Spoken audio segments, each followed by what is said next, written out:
I'm waiting. And we're live. Yay, that's exciting. Hello, everyone, and welcome to today's Facebook Live training. Today we have the amazing Rachel Extance. Hi, Rachel. Hiya, how are you doing? Yeah, I'm good. So happy to have you here. Really It's great to be. great to get our speakers returning year after year, month after month, to have some regulars showing up. So it's amazing to have you here. So for those of you who don't know Rachel, I will do a quick intro, but I'm sure that Rachel will do much better intro to herself than I will do. I've known Rachel for years. We've met in Cambridge. Rachel started as a journalist, and then she started her own business doing social media, and in the past couple of years focusing primarily on helping businesses with storytelling, understand the power of storytelling. And in today's sessions, we will leverage her experience as a journalist to look at how you can use storytelling to get more PR opportunities. But there's so much to storytelling that we can touch on. So if you have any questions how to use storytelling on social media and other things, then just keep the questions going. As always, after Rachel's talk, I'll be monitoring and we'll get to all your questions. But without any further ado, I will hand over to Rachel. Rachel, the virtual stage is yours. Thank you very much. Well, it's great to see you all here. Thank you very much for coming along. So I'm going to be talking about what makes a story for the media, but also a bit wider about PR, because I know we get very focused on thinking about the media when people say PR, but PR stands for public relations and it is wider than that. I've got some story ideas for you, some tactics to share, and also I'll be taking you through some press release tips. So if you're wondering how you write a press release, how you pitch something to a journalist, then I will be helping you with that. So as Lenka said, I was a journalist for 15 years, working in local newspapers across the country. I was a reporter, and then I specialised in local government. I worked on the news desk, which is where we decide which stories are going to make it into the next day's paper, and then I edited newspaper websites. So from an editorial side, I've experienced quite a lot and I know what makes a story. So the first thing that you need to be aware of is that journalists need stories. We don't magically know exactly what's going on out there. We do require people to ring us up, to send us information, to have a chat with us. So if you're sitting there thinking, why don't they know about this? I'm sure somebody should be covering that. Well, once you've done a Google and checked that they haven't, then by all means, get in touch and say, hi, do you know about such and such? You know, I'd be very happy to talk to you about it. Journalists are very approachable. We talk to all kinds of people from all walks of life doing all sorts of different things. Nobody's going to say, why are you taking up my time? If you've got a genuine story, then absolutely feel free to get in touch with it and see whether it's of interest to them. Everyone has stories to tell. I work with lots of businesses who say, well, I'm not really sure I've got any stories. And, you know, I'm here at my kitchen table, or I'm working in my spare room, or out of a co-working centre, and I don't know, what have I got? Well, you have definitely got stories. You've got stories about who you are. You've got stories about what you do. You've got stories about how you help, the difference that your business makes. You've got stories about the people that you work with, stories about your values and what makes your business and what you're trying to do on a wider scale. So you've got lots of different stories that you can be telling. What makes a story? Well, when you're thinking about something for the press or for radio or TV, then news does need to be new. It needs to be something they haven't heard before. And that doesn't necessarily mean that it has to be a completely new concept, though obviously if you've got one, fantastic, but a new angle on it, a new way of thinking about it, a new approach, a new voice, a new experience. These all make news. So you are unique because you have got your own approach to doing things. You've got your own experience of the world. So don't get hung up on, oh, well, you know, I'm just me. You being you is a fantastically good thing. So what makes a story? stories have certain components, and I'm just going to run through this quite quickly, but they all need a beginning, a middle, and an end. So there should be a progression from the start to the finish. You don't want to leave people hanging. You don't want people to get to the end of your story and go, I'm not sure, was that it? Or what next? Or I've got these questions. So you want to make it contained so people understand exactly what's happening and why it's happened. Stories need a character. This is the who. They need some action. Something needs to take place during it, whether that's a transformation or whether you're telling somebody about something that you've done, or whether that is genuine action. You're walking from Land's End to John O'Groats. And there needs to be a resolution. Again, you need to make it clear that you've come to the end now. And when you're thinking about the who, that needs to be relevant to the audience that is hearing it. So the who isn't necessarily you. The who could be who you help, who this is for. So don't get so caught up in thinking about it being you. And nobody's going to publish a story simply because you would like your name or your company's name in the paper or to get a mention on the radio. You need to be giving value. You need to be giving them a story which works for their audience. So stories must be relatable, whether it's for a local paper, whether it's for a national magazine, whether it's for a specialist industry publication, whether you're appearing on the radio. It must be relatable. The people reading or listening must be able to hear it and get something from it that relates to their life. And they need to create an emotional connection. Oh, I didn't know about that. Oh my goodness. Or, oh, that's something that I definitely want to go out and support. Or, oh, I'm really into baking. I definitely want to go and take part in that session that's happening. Whatever it is that you need to make whoever's hearing it feel something, make them think or make them act. So there needs to be something there beyond the bare facts. And your story for the media needs to be of interest to their audience. And this is the bit that people often miss. What is it that publication or that media outlet is looking for? Who did they serve? What are their customers interested in? So it isn't about your customers, it's about theirs. Don't wait until you think you have a story. Lots of people don't ever get media coverage because they think they have to wait until they have a thing. I need to have won an award. I need to have done something worthy of getting in the paper. You can spot opportunities, and I'm going to take you through some ways of doing this in a minute. And you can also make your own opportunities. So here I'm going to talk you through some media coverage tactics. Think of ways you can help your local newspaper, radio, TV. As I said at the beginning, journalists need stories. We need people to tell us things. We need ears and eyes on the ground. We need people from different groups to get in touch with us, different localities, people with different experiences. Because if you've ever looked at something and gone, they're only talking about that. Why aren't they talking about this?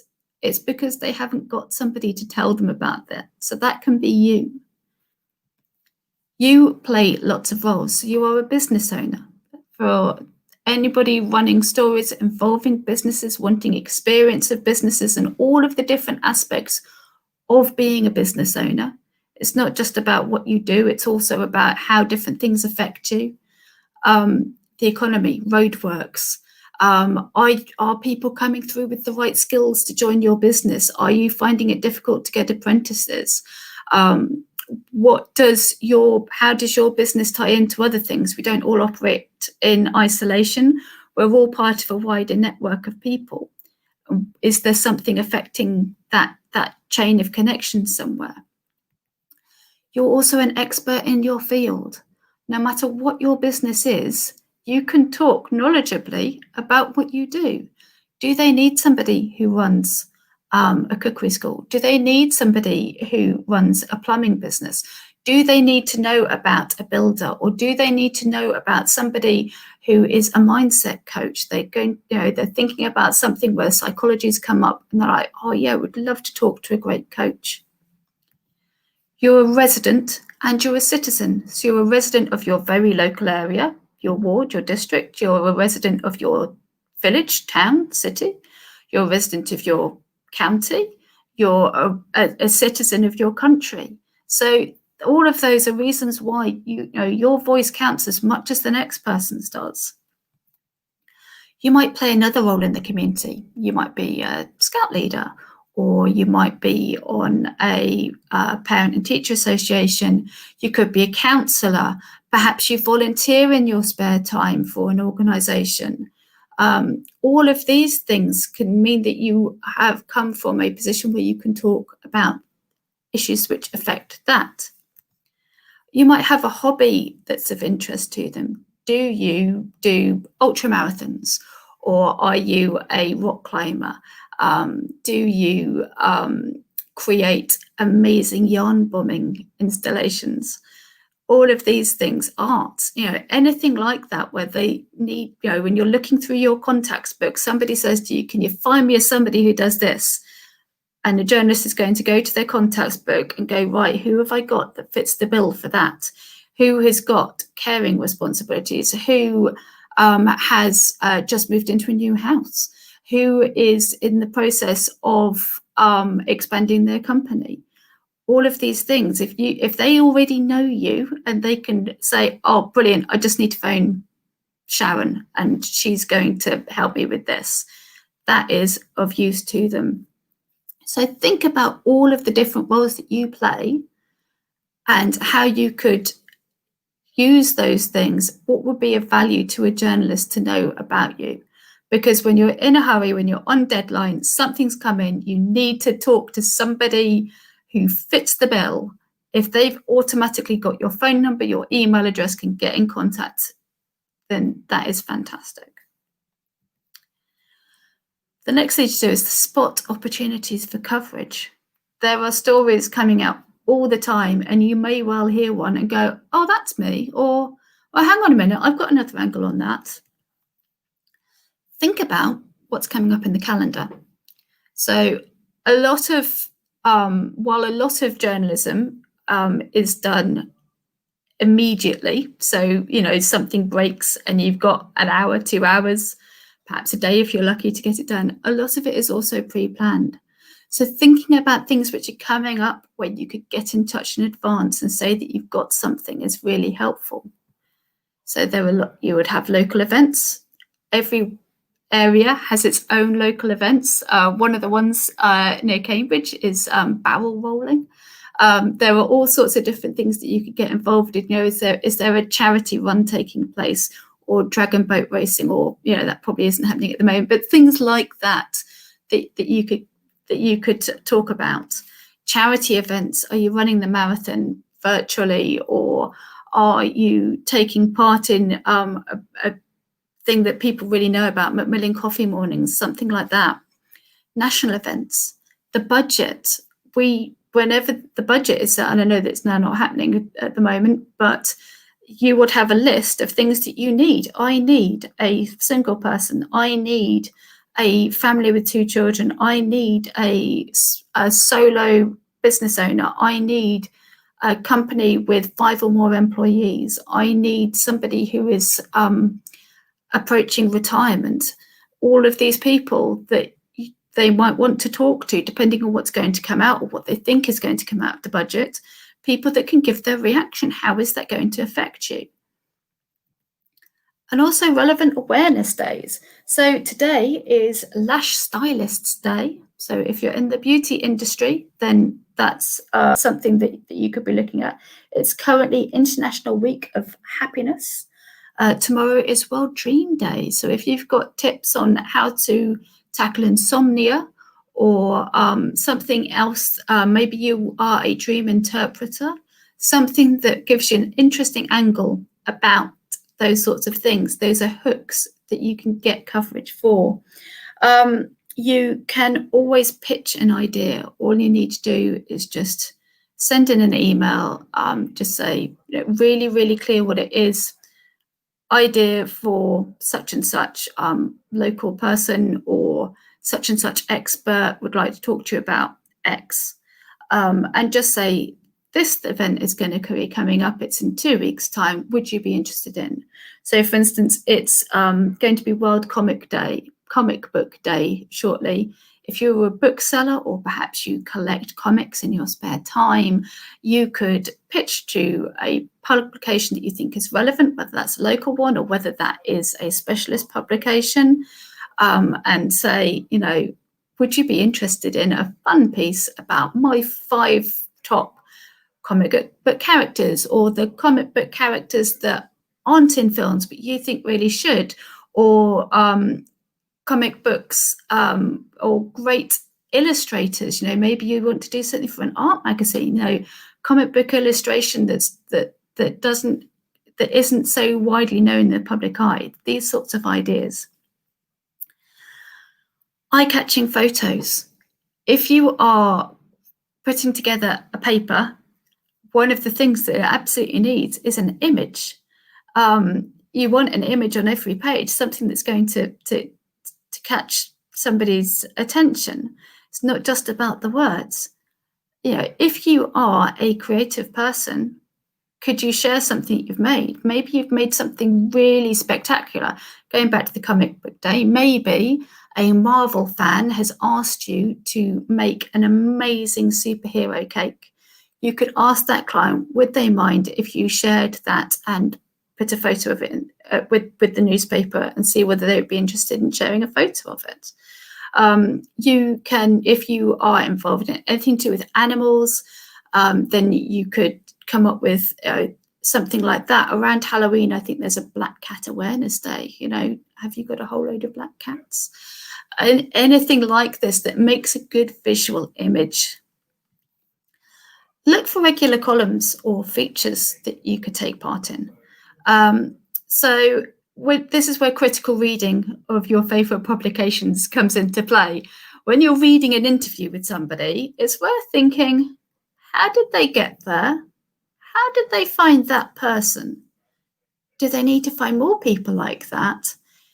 Is there a form to fill in on the website? Is it worth getting in touch with the journalist that does it and saying, I was just curious about this. Can you just tell me, is this something that's open to the general public? If yes, if they need people, then, you know, why not throw your hat into the ring? We used to do things where we'd interview people about their favourite records. On the business section, there would be a profile of a business. You know, what do you do? All of these sorts of things where you need people to sort of step up and volunteer to do it. In one sense, it's really easy copy, and in another sense, it's really difficult because you've got to find the people. If you've got willing volunteers, that's great. So it's worth just seeing, you know, is there an opportunity like that available to you? And then the next one is newsjacking. And you might be looking at me going, Rachel, what on earth is newsjacking? This is when a story breaks and you think, I could totally contribute to that. So an example today would be, or yesterday afternoon, when the news came out about lorries having to go through customs, or having to have the right paperwork before they get into Kent. If you were a business that relies on lorry freight going through that route, then absolutely there would be journalists who would be interested in talking to you about it. There's, on a lighter note, there's a story today about the government backing gap years for students who missed out on university places because of the A-level problems. Did you go on a gap year? Did going on that gap year completely change the course of your life? Perhaps you met somebody. Perhaps that's how you came to start your business, and you never bothered going to university because you discovered that you could do something else. Look for these opportunities. If you can listen to something like the Today programme, if you get the first bulletin at 6 a.m, and then you can think about, right, who is likely to be following this up? Is it a story where every single local newspaper in the country is going to be saying, we've got somebody local who could talk about that thing, and they're looking for somebody? If you could be on the phone when they start work at 7 or 7:30 in the morning saying, hi, I've just heard this thing on the radio and I'm a whatever it is. Would you like to have a chat about this? Chances are, if that's something that's just gone down on their news list, they're going to be like, oh, thank goodness, that's brilliant. It's not always going to work. They may well have a whole load of other people. They might have already started doing it the night before, because sometimes we know about things before they're available to the general public. But there's no harm in giving it a go. If you just have a brief 30-second conversation and they say, no, I'm really sorry, we're covered for that, thanks, or no, we're not taking on that story, well, then you know, but at least you've had a go. So you might be thinking, okay, well, that's all fair enough, but I don't know about this. Have you got any other ideas? Well, yes, I have. What have you achieved that others will find interesting, inspiring, or entertaining? Now, this can be news. So yes, if you have developed something that's going to benefit people in a particular area, then get in touch and tell them that. If you've won an award and you think that that's going to be something of interest to a wider group of people, then absolutely get in touch with that. If you've done something inspiring, have you overcome the odds to achieve something? Or have you been growing your company? Have you managed to create opportunities for other people? And also, don't discount being entertaining. There's absolutely nothing wrong with doing something entertaining. A few years ago, we ran a story where hay bale minions had appeared by the side of one of the roads. And they looked absolutely fantastic. And of course, then it was, who's made these things? This is really cool. So don't discount something like that. One of the things that I've enjoyed watching on social media during lockdown has been, I don't know whether you've seen her, but there's a cellist who records herself playing all of the different elements of famous theme tunes. And she ends up with like this grid of 8 for different versions of her, all playing it together like an orchestra, but it's just her. Now, anything like that, which, enables you to just get a little bit of a window into your world, something that makes people smile, that provides an opportunity for somebody to talk to you about who you are and what you do and how did you create that thing. Don't discount something that you just think is a bit fun. There's someone local to me, Neil Bradwell from Cambridge Fruit Company, and he wrote on Twitter, it's like a throwaway comment on Twitter about how much he didn't like grapefruit, and somebody challenged him to eat one. And he ended up raising several hundred or possibly even a couple of £1,000 for charity. And that just sprang out of almost nowhere. He just put this throwaway comment on Twitter and it grew. So there were all sorts of different things that can just suddenly, he didn't set out to do that. That wasn't deliberate. It happened purely organically. But these sorts of things can help you. So think about, are you putting on an event? Are you creating a way in which people can come together? Have you got a new way in which people can come together? At the moment, we're all thinking about these different aspects of our lives. Are you taking part in an event? Are you speaking at a conference? Have you been invited to go to a thing? Again, it's a story for people that are interested in that area of your life. Is your business supporting a cause? Are you collaborating with anyone to make a difference or to create something new? It's always interesting when businesses get together, when they see those collaborative opportunities, and that sparks something off, and suddenly you've got an event, or you've created a cause or a campaign almost out of nowhere, but because you got together and poured your resources and had that idea, and suddenly you've gone off and made something new that's of interest to people. And one that often gets overlooked is there a storyline in a TV show or a story doing the rounds on social media that you could tap into?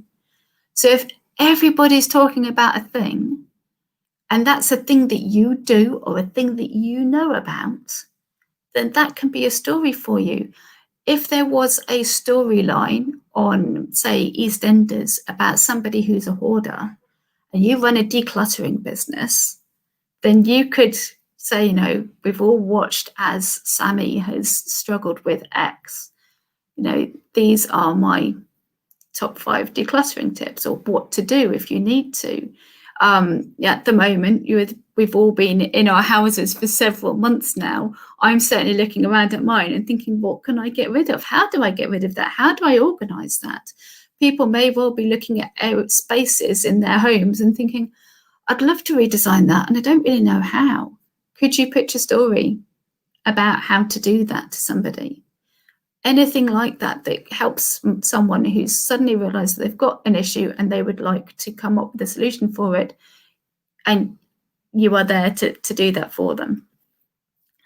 And that links into the next one, which is to share your opinion or your expertise. We need voices. We need to hear different people's voices, different people's experiences.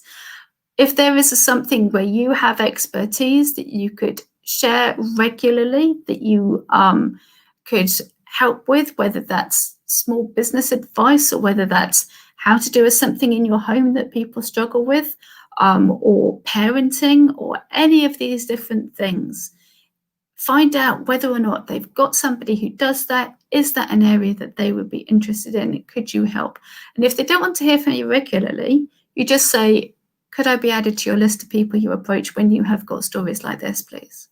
They're not going to ring you every week, but when they do have something, and again, they're opening that contacts book, they're thinking, who on earth can I talk to about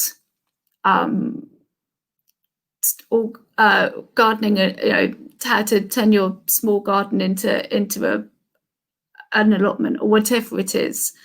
They look down that, yes, I've got Mary. She's absolutely going to help me with this. Before you pitch, you need to check out the publication or the TV or radio station that you are pitching to. Don't just blindly approach people, because while journalists are very happy to hear from you, they do want to know that when they pick up the phone, it's going to be something of interest to them. So do your homework. What topics does that publication or station cover?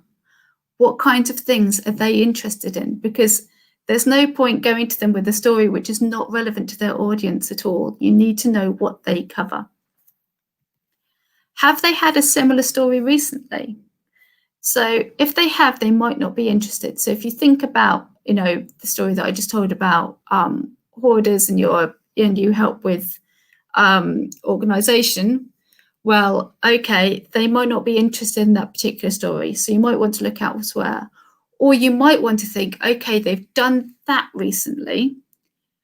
What could I do from a different angle to help do that? So could I do something about how to avoid getting into that situation in the first place?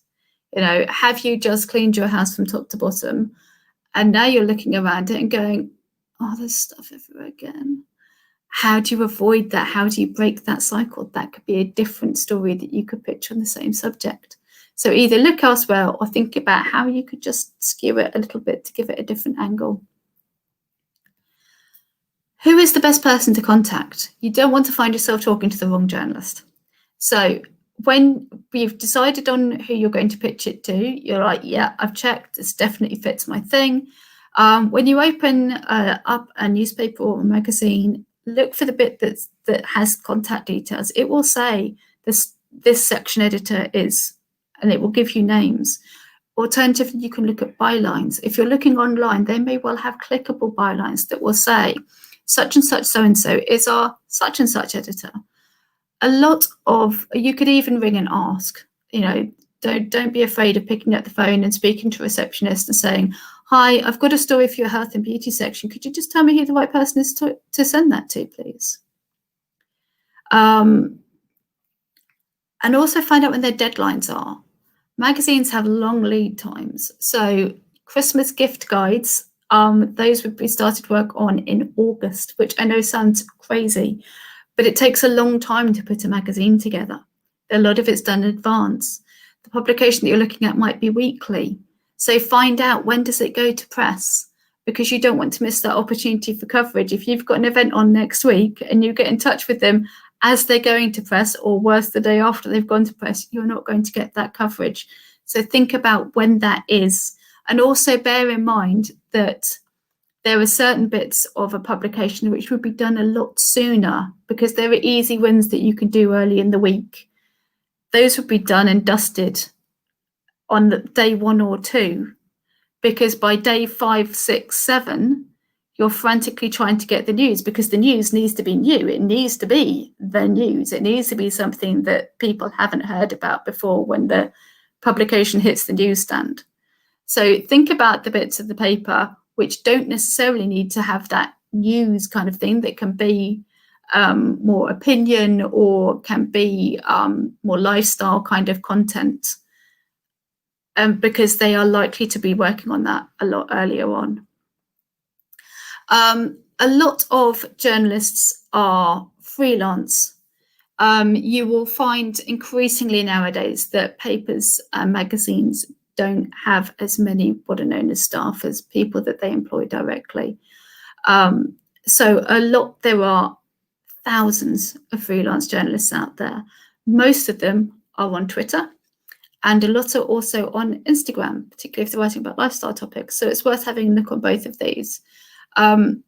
So you can find their contact details just by going onto Twitter or Instagram. Go to the search bar on Twitter, type in the name of the publication you are looking for, or follow the Tweety Bird button on their website and find their Twitter handle.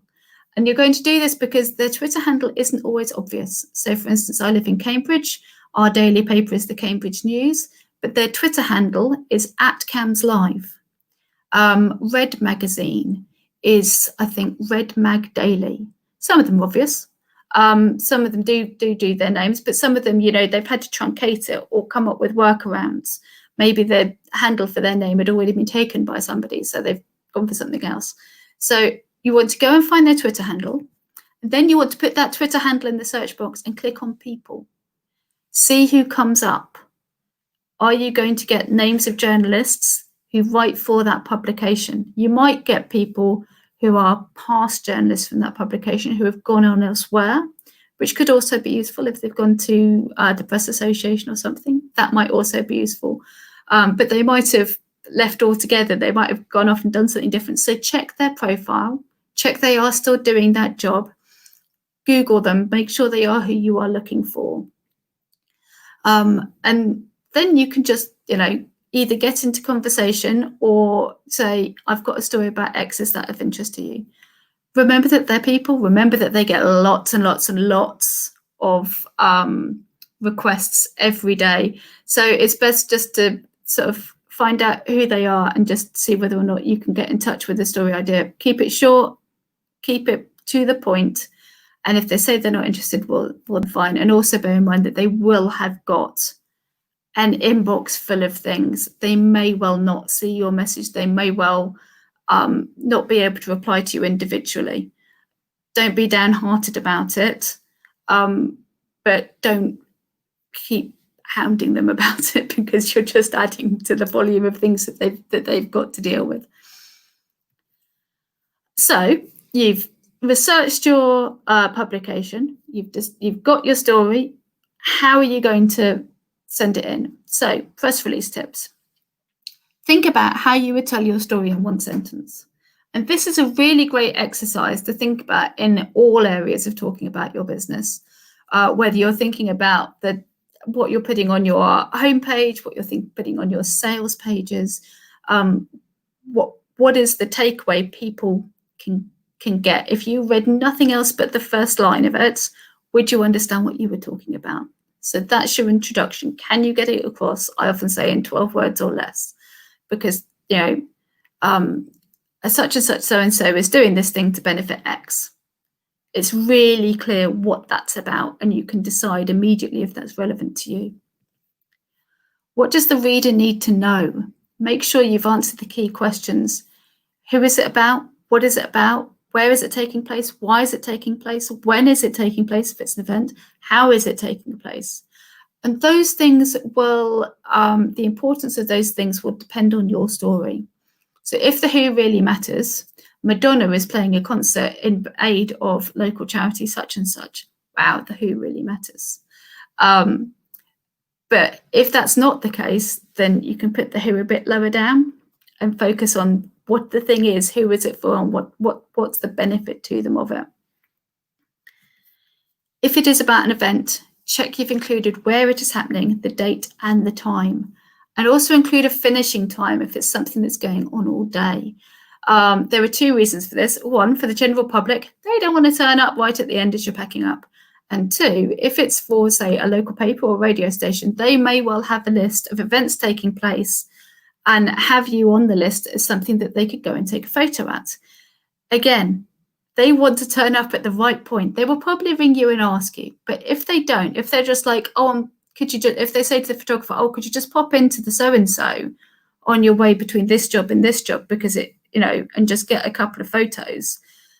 Again, they do not want to turn up after they've missed the thing. So make sure that they know what the finish time is as well as the start time.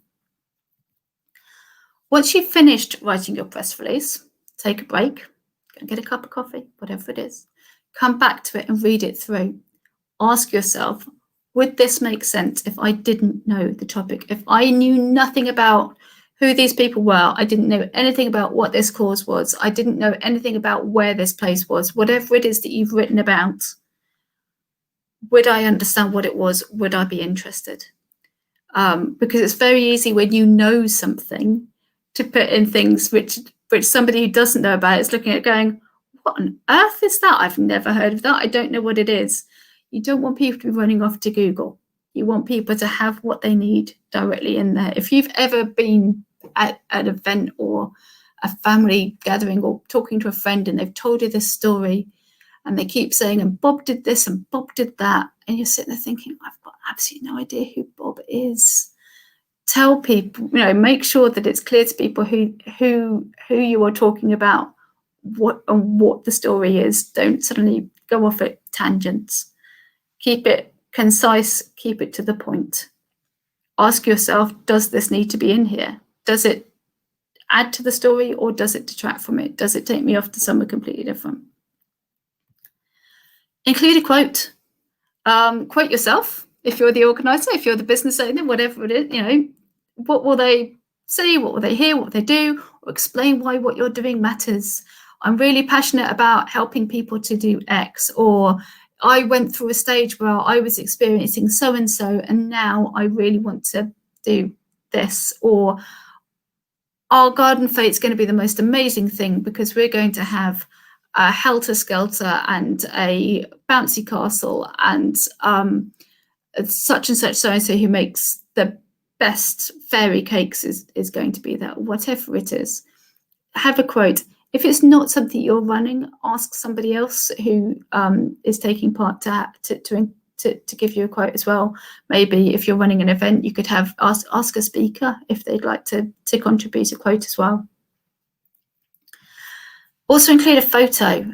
Again, go back to my earlier point, we need photos. It's not just about the words. Photos are a great way of bringing somebody into your story. If you can, attach a landscape and a portrait, not backs of people's heads. Don't send a 5 megabyte file. Don't send something that's like 10 kilobytes or something really tiny that when you put it on a page, it's just not going to do anything. So you want a happy medium, but think about it like you would do if you were putting a photo on your website. You don't want something gigantic that's going to mess up with the load time, and you don't want something which is going to really pixelate. So you're looking for that small file size, but something that's useful and that illustrates your story.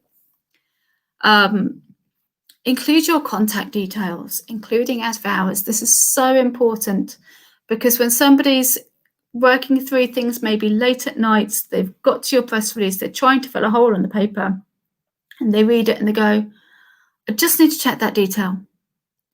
And they might call you at 9 o'clock at night. They might call you at 10:30 in the morning. Whenever it is, they need to know they're going to get to you. Because if they don't, that could mean that your story doesn't end up going in because they couldn't answer that particular question and they move on to the next one. Make your subject line on your email something really obvious. So just like you did when you were pitching a story idea, don't try to be clever with the wordplay. I know people get hung up on headlines. That's down to the sub-editors to worry about the headlines. That's not your job. Your job is to show the journalist that you are sending them information that is relevant to their audience and a good story. Cambridge company first to create invisibility cloak. Whoa. Tech company helps school children to code. If you're sending that to a tech magazine, they know that's definitely for them. You're sending it to an education magazine, they know that's definitely for them. If you're sending it to a parenting website, they know it's definitely for them. Sewing classes launched to combat fast fashion. It appeals to me if I am wanting to learn to sew. It appeals to me if I'm concerned about the environment. It appeals to me if I am looking to deal with fashion. I'm looking for new ideas to dress up my wardrobe. So make it clear to them that it definitely is going to appeal to their audience. Another thing that you can do is check out the journo request hashtag on Twitter. This is a mine of opportunities. You do need to do some wading through. You will see many of these that you're like, no, that isn't me, but you might see one that is. So these are 3 that I spotted last night. Somebody who's working on a story for The Sun, someone working on a story for the Sunday Times, and someone who is a freelance journalist who was looking for working on a story about working from home. So you can always ask them, if it isn't clear what publication, you can always ask them, you can say, yes, I can do this. I'm a so-and-so with this experience. What publication is this for? They will often not have their direct messages open, so you can reply directly to them and say, hi, I'm such and such. I do this thing. I am relevant because. So make it really clear that you can answer their question. They do not want people to go, well, I kind of think about this, or, well, I'm not sure this is the story. They want to hear from people who are absolutely the case study that they are looking for. And again, please be mindful of their time and the fact that if something doesn't quite work for you, well, move on past it, because there might be something that does work for you another time. But it's also a useful way of you saying, okay, this person posts requests about these sorts of topics. I'm noticing a pattern here. What have I got? What could I do? How could I pitch a story to them that fits with the topics that they write about, and then tailor something to them that they could be interested in? So you've got 2 different things that you can apply to the journal request directly if it fits you, or you can use it as part of your research and then think about what's a story that I could pitch to this person. Other PR opportunities. As I said at the beginning, PR is not just about getting yourself in the press. It is public relations. This is anything which involves you having a relationship with the public. So there are lots of other things that you could do. Find organisations that would like to talk about your work. Networking groups. If people like Lenka who want somebody who can talk about different topics. Seroptimists, any kind of group that needs someone who can talk knowledgeably about a topic. The WI, could you go along and do a demonstration? Could you teach them something? These are great PR opportunities. You could pitch yourself as a podcast guest, or find Facebook groups like this one that need speakers. You go in, and often people will say, I'm looking for a such and such, but they might not. You might have been in a Facebook group for a while and be thinking, I could really help them with this topic. Why not ask them? You're part of their community. If you are pitching to be on a podcast, it really helps if you've been listening for a long time, or you've certainly done your homework, you've taken the time to listen. Get in touch, tell them why you love it, tell them what you can offer their audience, and see if they are interested. Join Twitter chats. These are still a thing. They are alive and well. See if there's a Twitter chat that ties in with your interest or something to do with business. And again, it's a way of getting your name out there in that community. It's all about being part of a community. You could run a challenge to help your audience achieve a goal. What is it that you could teach people over 5 days that gets them a little bit further along in what they're trying to do? And that's really great for public relations and for building your own community. Perhaps you'd like people to come onto your mailing list, or you'd like people to come into your Facebook group. Your company values and your customer service boost PR. So think about how you are showing up, what you are saying, what messages are you giving out. Is sustainability a key part of how you do business? Do you work with people in a particular circumstance to help them? What are the things that beyond what you offer, the fringe benefits, the additional things that you do that make your company uniquely yours? As Zig Ziglar said, you will get all you want in life if you help enough of other people get what they want. Or, put another way, be helpful and kind, including to journalists.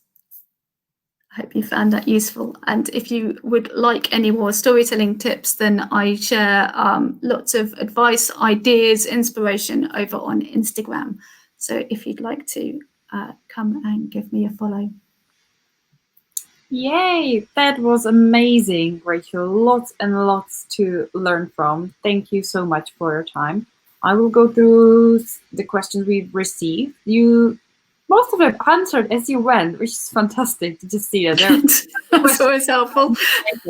You talk about it. So the first one was from Matthew, who said, do you agree that great stories also need great pictures? Absolutely. Especially if you're looking to get something published in the press. So that's something definitely. And this is something to think about, is, if you haven't got a photo yourself and you've got something, maybe you've pitched your story and a journalist has said to you, yes, I'm definitely interested. Maybe it's a profile piece of you. Definitely worth getting a good quality photo of yourself done. If you know you're going to get a double page spread all about you, yes, get a good photo of yourself done. If you are running an event and that paper's photographer can't make it to you, then, see whether or not there is somebody who'd come along and take a couple of photos for you. But yeah, absolutely, make use of photos, because they really do make a difference. And it is one of, if you've ever been trying to fill a page and going, really need an image, and you're frantically looking through and you're like, no, that's got the back of a head, no, that doesn't go with that story, no, we can't put that on there. Absolutely, having something that you can put in that slot is fantastic. Yeah. Then when we talked about finding stories in our business, James had a comment being like a light bulb moment. That's a LinkedIn post, is a phrase that they often share in the office when talking. Do you have any tips on kind of realizing, or kind of questions people can ask, things people can pay attention to get these light bulb moments to be like, that's a story? Yeah, definitely. So think about what you've done in, say, the last week, last month, and what often things will sort of come to you when you're not really thinking about it. So I'm going to answer this two different ways. So one is, have a notebook or somewhere where you just jot down things that you've been doing. Who have you worked with recently? What problems did they have? What breakthrough did you have? Or what did you do that you thought, actually, that's of use to a wider audience? And that would help them see what I do for them. So that's one way of doing it, is keep a running list of different ideas. And the other one is to chat to people about what you're doing, in terms of, if you've got people that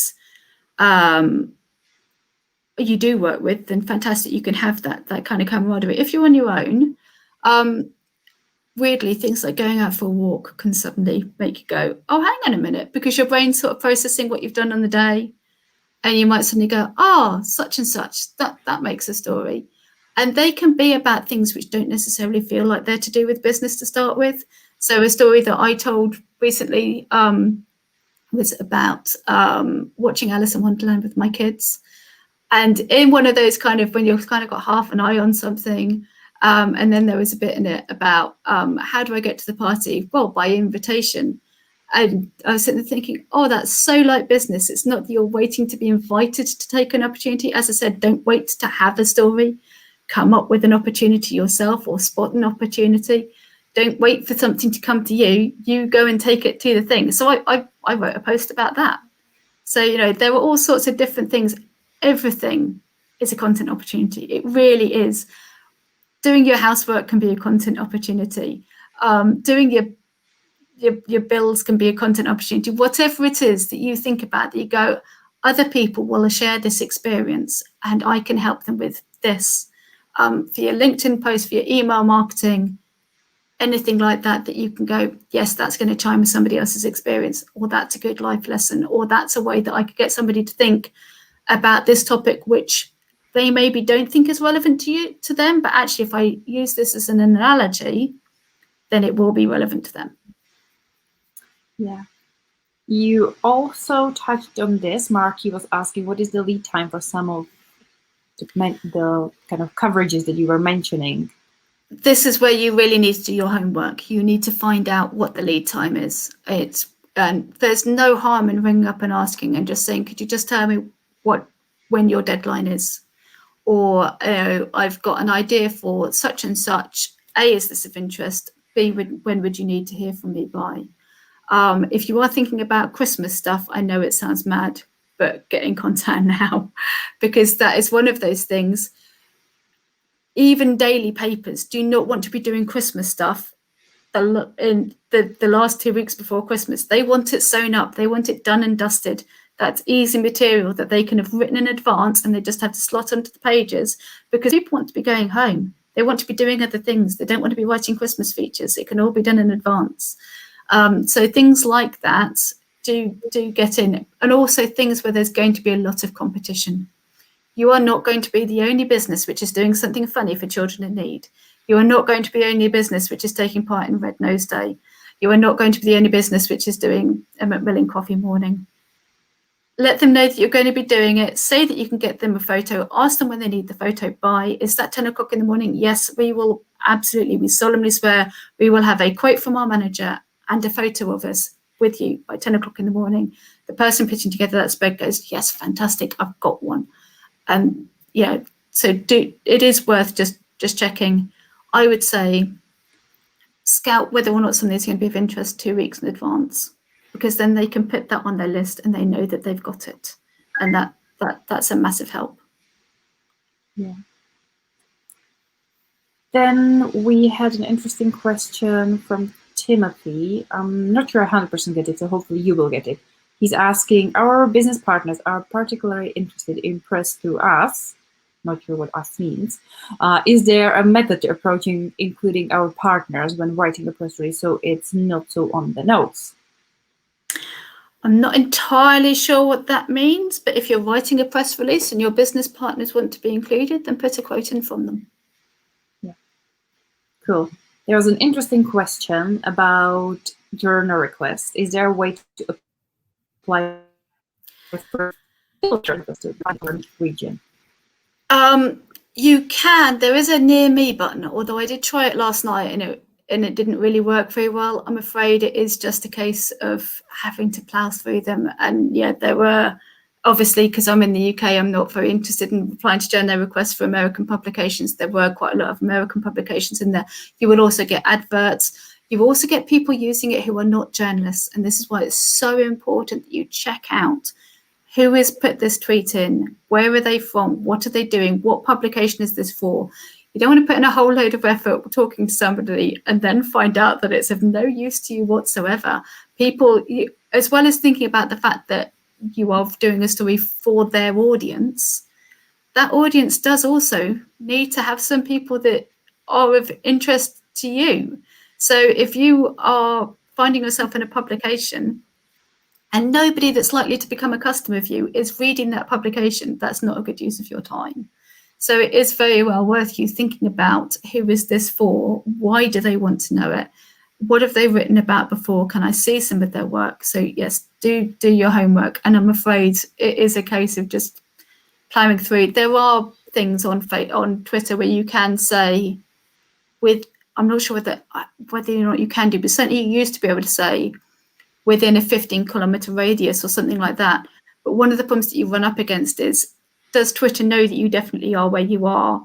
Or does it think you're in a different part of the country where maybe your internet server is based? So that can be a tricky thing. So yeah, I'm afraid, like everything, it is one of those things where you just have to do your homework. Yeah. I would say that potentially there is a way to use Twitter Advanced Search where you can add a lot of things. So you can add. That does still exist. It still does exist. So it's kind of twitter.com//advanced. And then it allows you to pick the words. Obviously, you would, under the hashtags, you would add the journal request hashtag. If you want to exclude certain words, if you want to include certain words. It doesn't allow the location from what I've seen. It allows for certain accounts, which is helpful if you've already done your research and you know which publications and journalists you actually are interested in. So you can add them in here. There are certain filters in the popularity, and the one quite interesting I found is the date range. So you can filter a little bit through the advanced search, but yeah, that's pretty much as I can add to this. Yes, that's the other thing. These things will go very quickly. Likely they are trying to fill a spot for tomorrow or a spot for publication next week. So if you are the 50th person to get onto that thread, highly unlikely, or if you're replying 2 days after it's gone out, it's highly unlikely you're going to benefit from doing that. The other thing to do is a Twitter list. You can create a private Twitter list of your favorite journalists, and you just run your eye down that and think about that. Do think about all sorts of things. Are you a member of the Federation for Small Businesses? Are you a member of something else with an industry publication? Don't discount things like that, because they absolutely need to hear from business owners. Yeah. We had a question prior to the session from people who were interested, and Saskia was asking that they like to learn how to make the insights they gather from research more relatable and how to present them in an interesting way. So think about who is going to be reading this. If you're talking to a member of the general public about your research, then you want to think about, right, what is the thing that makes this relatable to their life? What is it that they're going to look at and go, oh, that's really interesting, that applies to me, or that applies to a friend, or I could use that in this. So focus on that. Really, the human angle, as much as you possibly can do. You want to have people in it, because that's who we're interested in. That's the stories that we want. We want things that we can relate to and that do create that emotional connection. There are lots of different ways of talking about research. I'm not sure I could do it on this Facebook Live, but that's my tip to start off with, is to focus on the human angle of it and thinking about, why does somebody need to know about this? And for an image, if you've got a nice photo of the researchers, if you've got an image of you maybe in action, or can you come up with an image that relates to the situation that you are talking about? Yeah. And one last question. Phil had an interesting question, which I think would be nice to close it up with. He was asking, are there any cardinal rules to effective storytelling? Are there any cardinal rules to effective storytelling? It must have a beginning, a middle, and an end. And it must have people, and something needs to happen. And it needs to be self-contained. And your stories can run into one another, but it needs to be that, when you've heard that anecdote, when you've got that lesson, you understand that, yes, you've heard a story. And a lot of it is experimentation, playing around, seeing what works. But certainly if you're thinking about the media, then, it needs to be clear to somebody what this is about. And do I feel that I don't have any additional questions at the end? One thing that I didn't say that I should have said, once you've sent your press release in, please don't ring up and say, hi, did you get my press release? If you haven't heard and you're thinking, this thing's on Saturday and I'd really like to know if they're going to cover it, you could do, hi, I sent in this and I'm just calling to see if you need any more information. And, that's just a way of getting into that, but in a non-hassling, chasing up kind of a way. So what is the rule for chasing up? Like, how often can I send a news story if they don't pick up my story? How often can I chase up? Where's the line between being annoying to just persevere and try and really put the effort in? If you have got a genuine story, then absolutely Don't feel afraid to ring up and say, I sent this in. I think it's really interesting to your audience. Could I just have a chat to whoever that it's gone to? And there's nothing wrong with that. It might be that they haven't got to it yet. It might be that it's on their list. They might say to you, oh yeah, I'm literally just writing that. Or they might say, I'm really sorry, we haven't got space this week. Or they might say, it doesn't fit because X, if they have the time to. There is no reason why you can't send in press releases. If you've got lots and lots of news, you're doing something new every week, you might get a bit of eye rolling. It might be, oh, it's so and so again. But I think you probably wouldn't have a story every week. You might have a story once a month. And if you're varying the publications that you're sending things through, so again, do think about who is the market for this. So I'm not going to say to you, don't send in stories, but also don't expect them all to get picked up. You might be lucky. And it might, they're always interesting people. I would say that one thing that is well worth doing is get to know the journalist who specialises in your area. If you're looking at local, get to know the journalist that specialises in your area and tell them that you're always happy to hear from them. That way you're not chasing them, but they've got your contact details and they can call you when they've got a story that they will benefit from your insights. So that's a nice way of doing it where you're not hassling them, but you've introduced yourself, you've had a chat, and you've said, yes, I can help you with this. And they've gone, brilliant, that's great. They've got a note of you and they will get in touch with you if they need to. There are all sorts of reasons why people get called, all sorts of reasons why stories go in. Don't feel offended if you don't get the coverage. Don't feel, oh, they really don't like me. There are just so many different factors at play, and often it can be who picks up the phone first. So it's just a case of trying and being helpful. Really do focus on is this helpful to them? Or do I think they're likely to be doing this? If so, yes, by all means get in touch. And do go into it with a spirit of generosity, not in a spirit of, I want my business name in the paper. How do I get my business name in the paper? Because that's less likely to be effective. Amazing. Thank you so much. What an hour. So many great tips and tricks and advice on using storytelling and getting press coverage and finding the right journalist to build relationships and be helpful to. So thank you everyone for staying here with us. Thank you for your comments and questions, and a huge shout out and thanks to Rachel for giving up her time and her amazing knowledge. Thank you very much for having me. Thank you guys. See you soon. Bye. Bye.